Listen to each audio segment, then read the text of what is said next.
नमस्कार दोस्तों, मैं संध्या पांडे स्वागत करती हूँ आपके अपने चैनल आदि शक्ति में। तो आज हम बात करने वाले हैं कि हमारी आत्मा का उद्देश्य क्या है, कैसे जाने हम इसको। इसके लिए हमें अपने शनि और राहु को देखना पड़ता है। चलिए कुछ काम की बात करते हैं, कुछ काम की बात बताती हूँ आपको। ये शरीर है हमारा, लेकिन इसका कोई अस्तित्व नहीं है। आत्मा है, आत्मा का अस्तित्व होता है। आत्मा का एक ही उद्देश्य होता है, और हम सबकी आत्माओं का, इस यूनिवर्स में जितनी भी आत्माएं हैं उनका सबका एक ही उद्देश्य है, वो शरीर में है या नहीं है, कि उसको परमात्मा पर मिलना है। यही एक यूनिवर्सल सच है।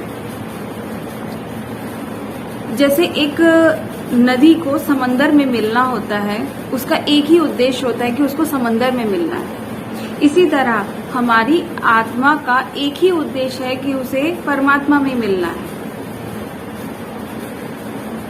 तो जैसे नदी को समंदर में मिलने के लिए रास्ता चाहिए होता है, इसी तरह आत्मा रूपी नदी को भी समंदर रूपी परमात्मा में मिलने के लिए शरीर रूपी रास्ता चाहिए।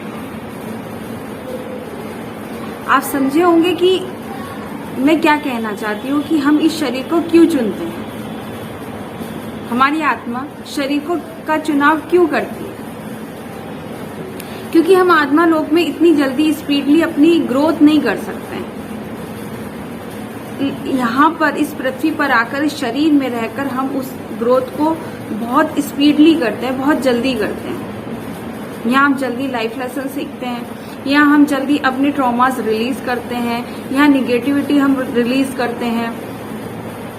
ऐसा हम आत्मा लोक में नहीं कर पाते हैं, इसीलिए हम अपने शरीर का चुनाव करते हैं। शरीर होगा तब हम अपने कर्मों को रिलीज कर पाएंगे। चलिए बात कर्म की आई है तो बात करते हैं शनिदेव की, जो कि एक रूलिंग प्लैनेट है कर्मा को हैंडल करने के लिए।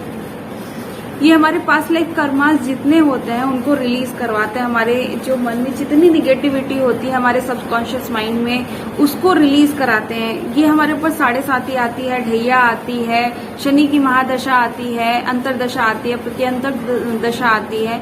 ये सारी दशाओं में आप हमेशा देखिएगा कि आपका जितना निगेटिविटी है, आपका जितना ट्रॉमा है, जितना इमोशनल हर्ट है, सब कुछ निकलता है।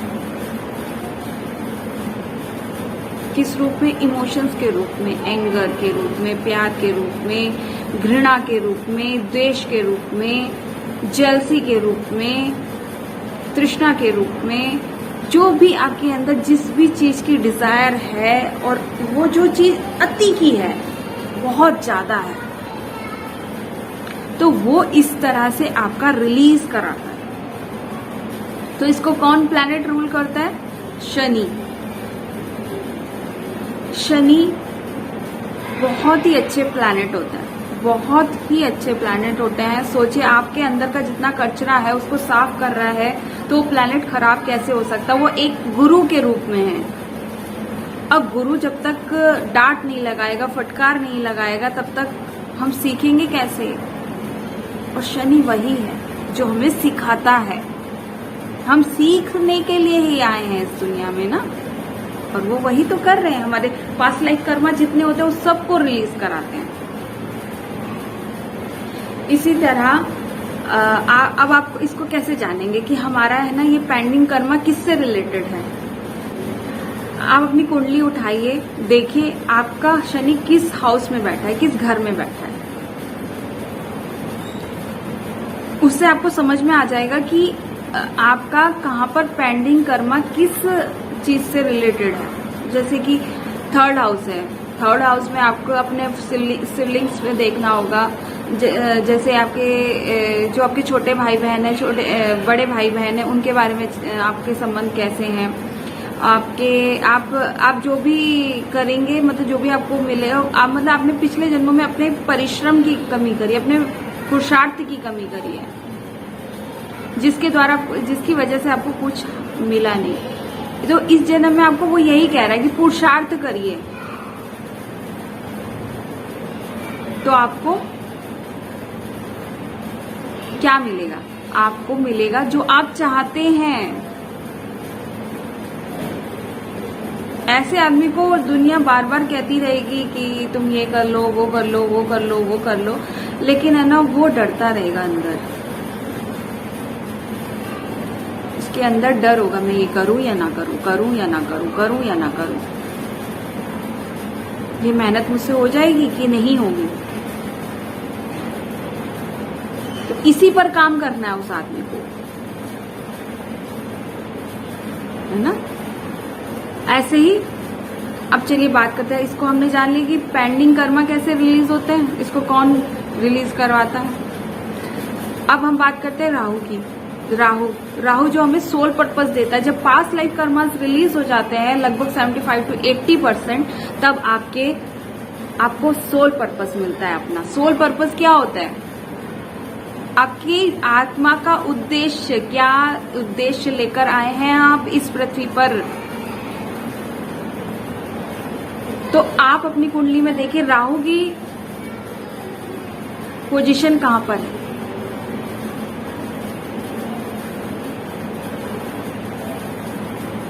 अब राहु क्या है?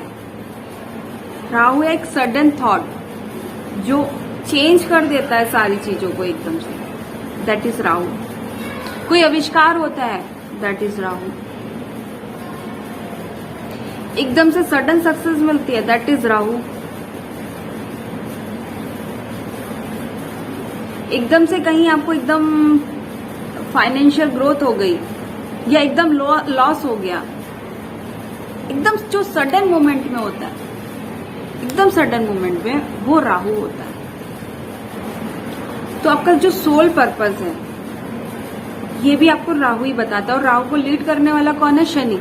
पेंडिंग जो कर्म है आपके वो रिलीज हुए जैसे ही, वैसे ही आपको आपका लाइफ पर्पस मिल जाएगा। और जब आप अपना लाइफ पर्पस करेंगे ना दोस्तों, तो आपके मन में एक सुकून आ जाएगा, एक ऐसा सुकून जो आप पहले हमेशा बेचैनी फील करते थे, या अंदर से कुछ प्यास थी अंदर कि कुछ करना है, कुछ ये काम नहीं है मेरे लिए, ये जिसे अंदर करने से आपकी आत्मा को सुकून मिलता है,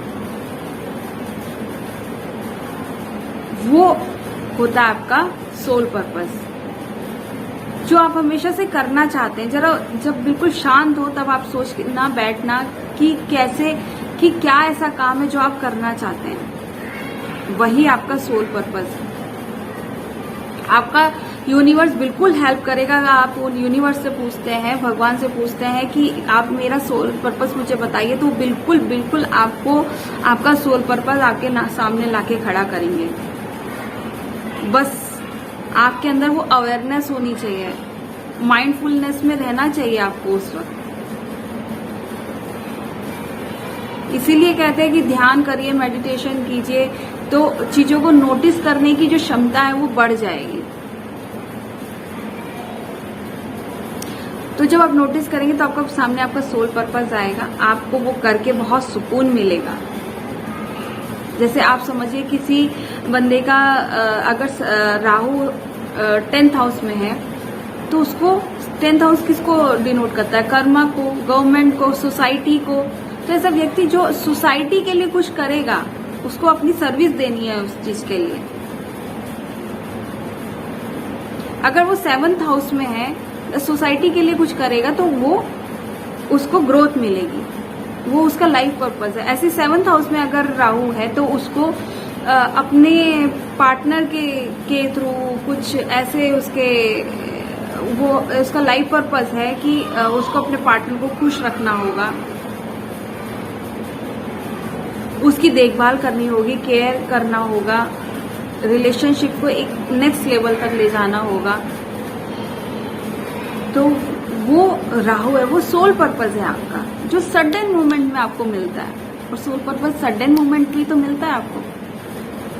जो कर रहे होंगे वो समझेंगे मेरी इस बात को। तो ये था शनि और राहु के बारे में। उम्मीद करती हूँ आपको पसंद आया होगा। पसंद आए तो मेरे वीडियो को लाइक करिए, शेयर करिए और subscribe my channel. Thank you.